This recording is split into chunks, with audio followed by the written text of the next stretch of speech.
তরমুজের ভিতরে খাইতে যেরকম স্বাদ আছে, বাকল দিয়া সবজি বানাইয়া খাইতে ওরকম স্বাদ আছে। আজকে আমি তরমুজটা কাটি।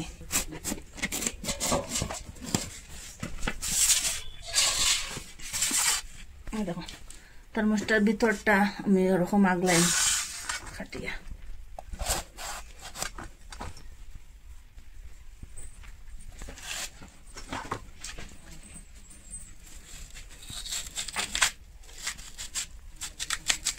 এই যে লাল অংশটা আমি আলাদা করে দিব, এটা দিয়া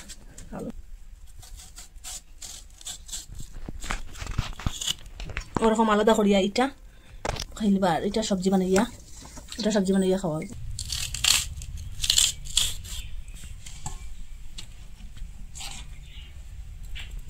ওরকম আমি বাকলটা ফেলাই, যে খালো খালো বাকলটা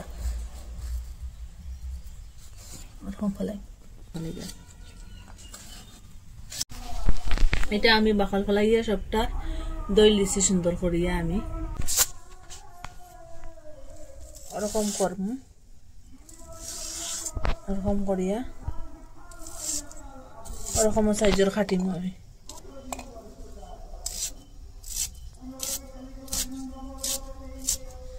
ওরকম সাইজের করে কাটিম। এটা আমার কাটা শেষ।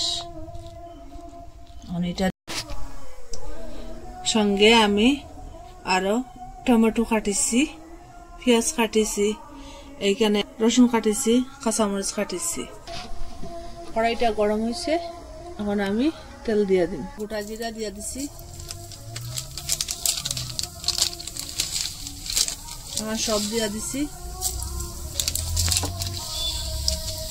জোবান দিয়ে দিছি, কালো জিরা দিয়ে দিছি,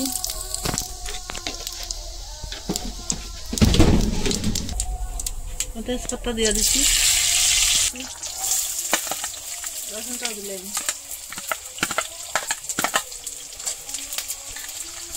রসুনটা দিয়ে দিলাইছি,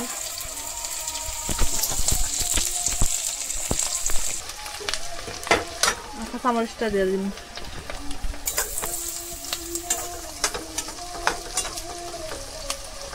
পেঁয়াজটার কালার ওরকম হওয়ার পরে আমি এখন টমেটোটা দিয়ে দিলাম। এখন আমি টমেটোটা দিয়ে দিব।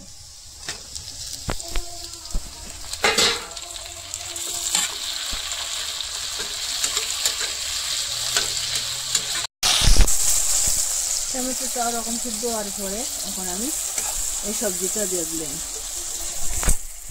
সিলকাটা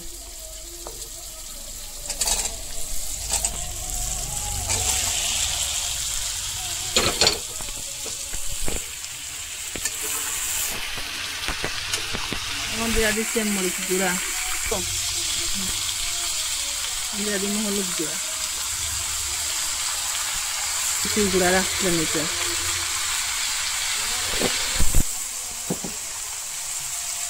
মতো লবণ দিন।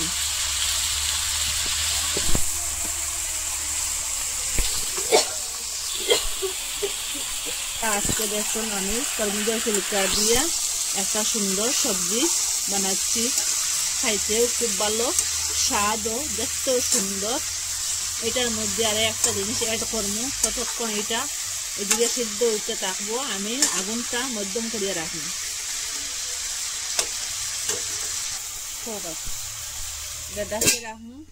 এই যে আমি তরমুজটা গ্রাইন্ডারের মধ্যে কুটিয়ে এটার জলটা জুসটা বাকল।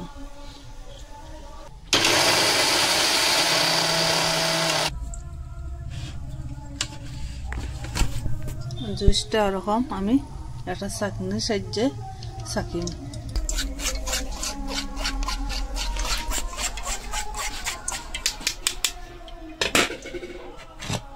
জল না দিয়া এই জুসটা আমি দিলাম, জুসটা এটার মধ্যে দিয়ে দিলাম, জল না।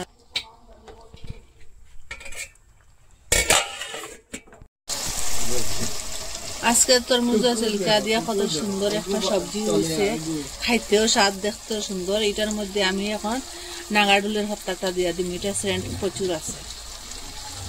ধনিয়া পাতা না দিয়ে আমি নাগাডুলের পাতা দিয়ে দিছি। যার যেটা সুবিধা, ধনিয়া পাতা থাকলে ধনিয়া পাতা, নাগাডুলের পাতা থাকলে নাগাডুলের পাতা দিয়ে দিচ্ছি। এখন আমি একটু লাড়াচাড়া করিয়া এটা নামাই দিই, গ্যাসটা বন্ধ করে দিই।